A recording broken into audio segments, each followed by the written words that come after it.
I hope you all are doing good in your studies. तो जैसे कि आप लोग बहुत से बच्चे मुझे बोल रहे थे कि मैम BFUHS की भी प्रिपरेशन कराना स्टार्ट कर दो। सो आज से रेगुलरली इवनिंग में आपको BFUHS के MCQs भी देखने को मिलेंगे। सो मैं ट्राई करूँगी कि जितने ज़्यादा हो सके आपको अच्छे से अच्छे MCQs करवाऊँ, ताकि आपका बेसिक भी और आपके वन लाइनर क्वेश्चंस भी, और अगर बाई चांस इस बार भी BFUHS पैटर्न चेंज करता है तो वो क्वेश्चंस भी आपकी क्लियर हो जाए। ठीक है, रेगुलरली हम 10 क्वेश्चंस करेंगे टिल योर पेपर तक ये सीरीज चलेगी। तो आप इस चैनल को सब्सक्राइब कर लो अगर आप BFUHS स्टाफ नर्स की तैयारी कर रहे हो। सेकेंडली देखो, क्वेश्चंस जो है वो हम थोड़े डिफिकल्ट करेंगे ताकि आप जो है हर टाइप का क्वेश्चन करने के लिए एबल हो। ठीक है, वन लाइनर क्वेश्चन प्लीज मत करो, मैं दोबारा से आप लोगों को बोलूंगी। बाई चांस पैटर्न चेंज हो गया या फिर वन लाइनर क्वेश्चन ऐसे आ गए जो कि थोड़े से डिफिकल्ट हो तो फिर प्रॉब्लम हो जाएगी आप लोगों को। तो क्वेश्चंस ऐसे करो जिनसे आपके वन लाइनर कंसेप्ट भी क्लियर हो जाए, और अगर आप डिफिकल्ट के लिए हो सो वो भी कंसेप्ट क्लियर हो जाए। ठीक है, पेपर आने को बहुत इजी भी आ सकता है और डिफिकल्ट भी आ सकता है। सो प्रिपरेशन ऐसी करो कि आप दोनों ही अटेम्प्ट कर पाओ। क्लियर? सो हम क्वेश्चन स्टार्ट करेंगे 1 से। सो पेपर जो है अभी नहीं आया है। ठीक है, सो मोस्ट प्रॉबली पेपर अभी थोड़ा डिले होगा, तो आप जो है प्रिपरेशन अपनी स्टार्ट करो अच्छे से। आपके पास टाइम है, 2 मंथ्स का प्रॉपर अभी टाइम है। पेपर अगर निकलता भी है तो आप लगा के चलो 1 से 1.5 मंथ का अभी आप लोगों के पास टाइम है अच्छा खासा। तो पेपर मोस्टली आप लोगों का जो मैं जजमेंट लेके चल रही हूँ अक्टूबर के 1st, 2nd, 3rd वीक तक ही आएगा, जब तक पेपर का जो प्रॉपर नोटिफिकेशन आउट नहीं होता। सो क्वेश्चन नंबर 1 से हम स्टार्ट करेंगे आज। सो इवनिंग में रेडी रहा करूं, मैं टाइम आपको 1-2 दिन में एक प्रॉपर स्केड्यूल बता दूंगी कब आएगी वीडियो। एंड काफ़ी बच्चे पूछ रहे हैं कि मैम आपने BFUHS का कोई क्रैश कोर्स स्टार्ट नहीं किया है। तो हाँ, मैंने क्रैश कोर्स जो है स्टार्ट कर दिया है BFUHS का। स्पेशली आप इस नंबर पे कॉल या फिर मैसेज करके आज ही ज्वाइन कर सकते हो इन 1199। ठीक है, इस क्रैश कोर्स में आपको सब कुछ मिलेगा, इंपॉर्टेंट टॉपिक्स जो कि हमें रिपीट में करने हैं, MCQs जो कि आपका हर एक कंसेप्ट क्लियर करेंगे, इसी में ही आपको टेस्ट सीरीज भी मिलेंगी, डाउट क्लासेस हैं, एंड BFUHS के प्रीवियस ईयर पेपर भी आपको मैं बताऊंगी कैसे सॉल्व करने हैं, और मेन जो आपका पंजाबी का पेपर है उसका भी मैं बताऊंगी आपको कि कैसे करना है पंजाबी का पेपर, और कहां से आपको रेडी करना है जहां से आने के ज्यादा चांसेस है क्वेश्चंस के। तो आप इस नंबर पे कॉल या फिर मैसेज करके ये क्रैश कोर्स जो स्पेशली फॉर BFUHS है, सो ये क्रैश कोर्स अगर आप ज्वाइन करते हो तो प्रॉपरली 60 डेज का क्रैश कोर्स रहेगा, आपके पेपर तक चलेगा। सो अभी तो हम यही लेके चल रहे हैं कि लास्ट टाइम भी पेपर डिले था, तो इस बार भी शायद जो है 1 मंथ 15-20 डेज डिले और हो जाए। तो आप ये क्रैश कोर्स ज्वाइन कर सकते हो, live and recorded properly for topics की live and recorded classes, MCQs, test series, doubt classes and previous year paper. So delay मत करना, अगर आपको ज्वाइन करना है सो कर सकते हो, प्रॉपर क्रैश कोर्स है फॉर स्पेशली BFUHS। सो हम चलते हैं अपने क्वेश्चन पे। देखो, पहला क्वेश्चन है, nurse caring for a client receiving IV therapy monitors for which sign of infiltration of an IV infusion, select all that apply. तो IV थेरेपी चल रही है, आप इनफिल्ट्रेशन के साइंस देख रहे हो और आपको बताना है इन ऑप्शंस में से कौन से साइन बिल्कुल राइट है। Slowing of the IV rate, tenderness at the insertion site, oedema around the insertion sign, skin tightening at the insertion sign, warmthness of skin at the insertion site, fluid leaking from the insertion site. So infiltration में सबसे पहले तो अगर infiltration हो रही होती है when में ना जाके जो इंटरस्टिशियल मतलब उसकी साइड की मसल्स होती है वहाँ पे फ्लूइड जाता है, तो हमें पहले तो IV फ्लो स्लो देखने को मिलता है। उस एरिया पे टेंडरनेस हो जाती है क्योंकि फ्लूइड आसपास इकट्ठा हो रहा है, एडिमा हो जाता है इंसर्शन साइड पे, और स्किन टाइटनिंग हो जाती है इंसर्शन साइड पे। Warmthness and leaking of the fluid जो है वो हमें नहीं देखने को मिलती, ये ज़्यादातर हमें जो है फेल्बाइटस में देखने को मिलती है, जब वेन में क्लॉट फॉर्मेशन हो जाती है, इन्फेक्शन इन्फ्लामेशन क्रिएट हो जाती है। ठीक है, so option number 1, option number 2 and option number 3, 4 जो है आपके राइट रहेंगे। नेक्स्ट क्वेश्चन देखते हैं, client receiving TPN through a subclavian catheter suddenly develop dyspnea, tachycardia, cyanosis, decrease level of consciousness, based on this finding which is the best intervention for the nurse to implement for the client. तो एक client को TPN solution चल रहा है, catheter डला है, subclavian catheter डला है, सडनली उसे सांस लेने में प्रॉब्लम हो रही है, टैकीकार्डिया है, साइनोसिस है, उसका लेवल ऑफ कॉन्शियसनेस कम हो रहा है, तो इस फाइंडिंग के हिसाब से बेस्ट इंटरवेंशन इस क्लाइंट के लिए आप क्या करोगे?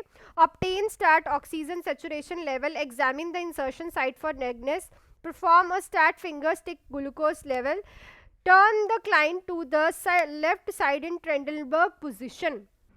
सो देखो ऑब्वियसली यहाँ पे पेशेंट को क्या हो रहा है, सब क्लेवियन टीपीएन सॉल्यूशन चल रहा है। बेस्ट इंटरवेंशन, सांस लेने में प्रॉब्लम है पेशेंट को, टैकीकार्डिया है, साइनोसिस है, डिक्रीज लेवल ऑफ कॉन्शियसनेस है, तो ये प्रॉपरली बता रहा है कि पेशेंट की बॉडी में एम्बोलाई फॉर्म हो गया है। ठीक है, एम्बोलस, ठीक है, एम्बुलेंस जो है वो फॉर्म हो चुका है।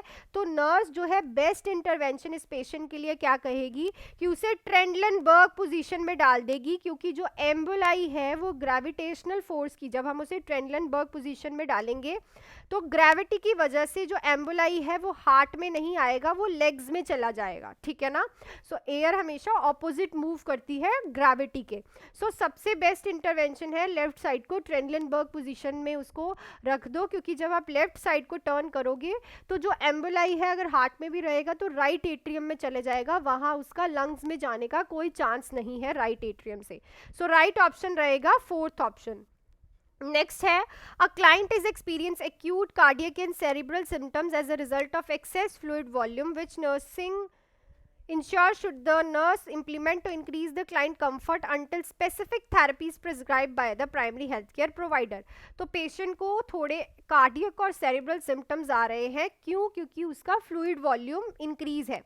सो आप उसके लिए क्या करोगे जब तक primary health care provider doctor उसको कुछ प्रिस्क्राइब करता है? Cover the client with warm blanket, minimize visual और auditory stimuli present, elevate the client's head of the at least 45 degree, administer oxygen at 4 litre per minute by nasal cannula. So obviously आपको client का जो head है वो 45 degree angle पे maintain करना है पहले, जब तक डॉक्टर उसे कुछ प्रिस्क्राइब नहीं करता। क्यों? क्योंकि इससे वीनस रिटर्न अच्छा हो जाएगा हेड से और कार्डियक को भी प्रॉपर ब्लड मिलेगा। जब वीनस रिटर्न कम होगा तो प्रॉपर होगा सॉरी, तो सेरिब्रल सिम्टम्स कम हो जाएंगे और ब्लड कार्डियक को मिलेगा, तो अच्छे से कार्डियक सिस्टम भी काम करेगा जब तक उसका हेड एलिवेटेड है। सो आप ये कर सकते हो उसके लिए। नेक्स्ट है, क्लाइंट इज रिसीविंग सिस्प्लैटिन, ठीक है, on assessment of a client which finding indicate client is experience an adverse effect of this medication. तो सिस्प्लैटिन चल रही है, ये एक कीमोथेरेपी की ड्रग है, ठीक है, और इसका एडवर्स इफेक्ट क्या होता है? Tinnitus, increase appetite, excessive urination, yellow halos in front of the eyes. तो ये आपने बहुत बार पढ़ी होगी सिस्प्लैटिन के बारे में। कीमोथेरेपी की ड्रग है और इनमें टिनाइटस जो है हमें देखने को मिलता है पेशेंट में, और ये इसका एडवर्स इफेक्ट है। नेक्स्ट है, after undergoing a thyroidectomy a client is monitor for sign of damage parathyroid gland post operatively, nurse would determine which finding suggest damage to the parathyroid glands. तो thyroidectomy हुई है, आप check कर रहे हो कि कहीं पेशेंट के पैराथायरॉइड ग्लैंड्स भी रिमूव तो नहीं हो गए, तो आपको कौन सा साइन दिखेगा कि वो भी रिमूव हो गए हैं? Fever, neck pain, hoarseness, tingling around the mouth. So obviously tingling around the mouth, ऐसा क्यों? क्योंकि जब पैराथायरॉइड ग्लैंड्स जो है वो रिमूव हो जाएंगे तो माउथ के अराउंड जो है टेटने का इफेक्ट होगा। जैसे ही पैराथायरॉइड ग्लैंड्स रिमूव होंगे, कैल्शियम लेवल डिप्लीट होना स्टार्ट हो जाएगा और टेटने के साइंस देखने को मिलेंगे, जिससे टिंगलिंग अराउंड द माउथ देखने को हमें मिलती है। सो जो राइट ऑप्शन रहेगा is your option number 4। Next question पे चलने से पहले BFUHS के लिए जो एक छोटा सा क्रैश कोर्स स्टार्ट हुआ है, आप ज्वाइन कर सकते हैं, बहुत ही अफोर्डेबल है सारे बच्चों के लिए। 1199 का क्रैश कोर्स है, आप इस नंबर पे मेरे से बात करके आज ही ज्वाइन कर सकते हो, जिसमें important topic, MCQs, test series, doubt classes and previous year paper रहने वाले हैं प्रॉपरली। ये क्रैश कोर्स इसी पेपर के लिए है, 120 पोस्ट प्लस ये क्रैश कोर्स आने वाली BFUHS के लिए भी आप ज्वाइन कर सकते हो। सो आने वाली वैकेंसीज भी इस पेपर के बाद आपको देखने को मिलेंगी, BFUHS की और भी वैकेंसीज प्लस GMCH की वैकेंसीज भी। तो आप कोई ये जो 60 डेज का क्रैश कोर्स है आप ज्वाइन कर सकते हो, और ये मत लेके चलो कि पेपर अभी आ जाएगा, नो, पेपर को टाइम है, पिछली बार भी डिले हुआ था, आने को आ भी सकता है, बट अगर आपको प्रेपरेशन अच्छे से करनी है तो आप ये क्रैश कोर्स ज्वाइन कर सकते हो। इसमें लाइव एंड रिकॉर्डेड सब कुछ आप लोगों को मिलेगा ताकि आप अपना सिलेबस अच्छे से कंप्लीट करके एमसीक्यूज क्लासेस और टेस्ट दे पाओ, सबसे बड़ी बात है। Clear?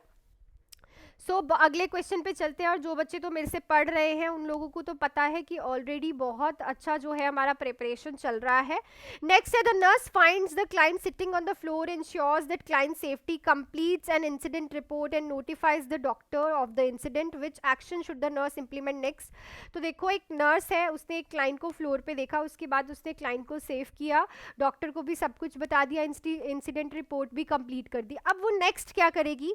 Staple the incident report in the client's medical report, document the client event and follow up nursing action, provide copy of the incident report to the provider and family, document that the copy of the report was sent to the risk management. So obviously अभी उसने सब कर लिया है, तो उसको client का जो इवेंट हुआ है और फॉलो अप नर्सिंग जो है वो डॉक्यूमेंट करनी है, उसका नेक्स्ट स्टेप होना चाहिए।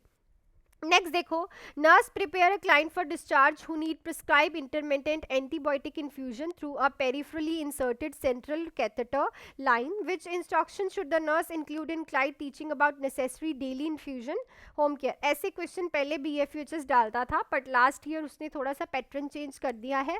बट लास्ट ईयर के पेपर भी उन्हीं बच्चों के क्लियर हुए हैं जिन्होंने ऐसे ही क्वेश्चन प्रैक्टिस किए थे, बहुत टफ, क्योंकि वन लाइनर क्वेश्चन वही बच्चा कर पाता है जिसका एक अच्छा बेस हो और एक अच्छा उसे डिफिकल्ट एमसीक्यूज प्रैक्टिस किए हो, क्योंकि यही एमसीक्यूज करके आप एक वन लाइनर क्वेश्चन को कर पाते हो। ठीक है, सो कह रहा है कि एक नर्स है, डिस्चार्ज प्लान कर रही है, एक पेशेंट है, उसको सेंट्रल वीनस कैथेटर डला हुआ है और उसे एंटीबायोटिक्स चल रहे हैं। तो आप क्लाइंट को डिस्चार्ज के टाइम पे होम केयर पे क्या नेसेसरी इंस्ट्रक्शंस दोगे? Keep the affected arm immobilized, aspirate 3 ml of blood from the daily line, maintain a continuous IV infusion, check the insertion site for redness and swelling. Obviously क्योंकि IV चल रहा है तो वहाँ पे redness and swelling infection के बहुत chances है होम केयर में। हॉस्पिटल में तो आप देखते रहते हो, बट घर पे नहीं देख पाते हो, तो उसको हमने कहना है कि इस पे इंस्पेक्शन रखनी है, इसको ध्यान से चेक करना है। So option 4 is right. Next, the nurse is planning care for newborn of a mother with diabetic mellitus. What is a priority healthcare nursing consideration for this newborn? So एक newborn की mother है, उसे diabetic mellitus है, तो health care services में आप newborn को लेकर किस चीज़ के लिए consider करोगे कि उसको development delay हो सकती है, low blood glucose level, impaired sucking and swelling, elevated blood temperature. So obviously low blood glucose level, क्योंकि जैसे ही बच्चा मदर के वूम से बाहर आता है, डायबिटिक मदर के वूम से बाहर आता है, ग्लूकोज सप्लाई जो मदर से बच्चे को हो रही थी वो एकदम से कम हो जाती है जैसे ही आप कॉर्ड क्लैम्प करते हो, और बच्चा जो है हाइपोग्लाइसीमिक हो जाता है, उसका ग्लूकोज लेवल कम हो जाता है। सो दैट्स वाई बच्चे में हाइपोग्लाइसीमिया की कॉम्प्लिकेशन होती है अगर वो डायबिटिक मदर का बच्चा है। नेक्स्ट है, you are providing nursing care to a pre term newborn baby, which assessment finding would alert the nurse to the possibility of respiratory distress syndrome.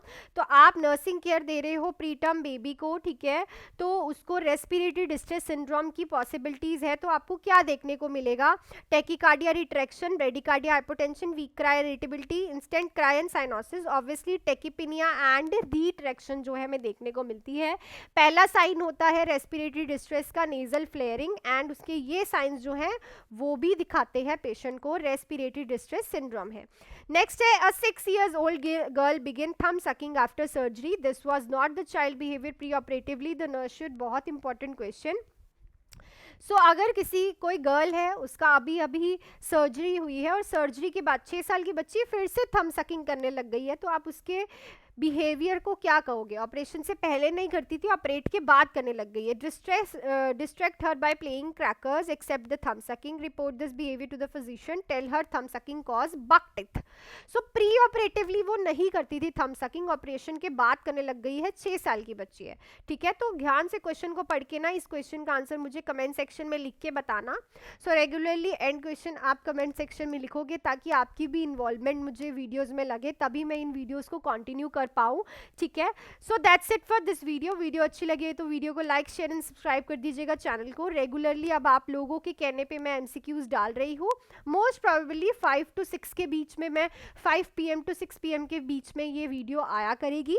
सो एक स्पेसिफिक टाइम मैं इसका आप लोगों को 1-2 वीडियोस में बता दूंगी, पर रेगुलरली अब डाल रही हूँ बिकॉज आप बोल रहे हो। एंड क्रैश कोर्स BFUHS का बहुत ही अफोर्डेबल प्राइस में 1199 1200 में प्रॉपरली, जिसमें आपको मैं टॉपिक्स भी करवाऊंगी, MCQs भी, टेस्ट सीरीज भी, doubt classes and previous year paper भी। देखो अभी आप थ्योरी को मत पकड़ो, अभी सिर्फ आप टॉपिक्स को पढ़ो और MCQs को पढ़ो, ठीक है ना।